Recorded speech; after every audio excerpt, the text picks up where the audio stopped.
Кога Mazda го представи електричниот седан EZ6, кој е ребрендирана и стилски разубавена верзија на кинескиот Deepal L07, западните производители се подсмеваа.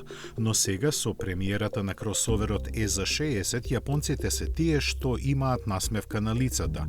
Во првите 48 часа собраа преку 10.000 нарачки за него.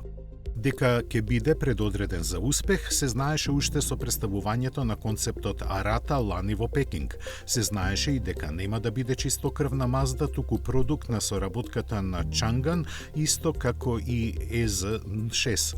Има слични спецификации, бидејќи техничката основа е иста.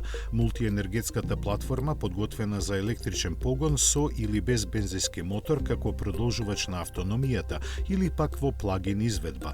Засега се познати ограничен број технички детали кои ќе бидат искристализирани кога ќе тргне на пат кон глобалните пазари, меѓу кои и Европа, каде ќе пристигне веројатно под ознаката CX6E. Кога точно ќе биде тоа не е објавено.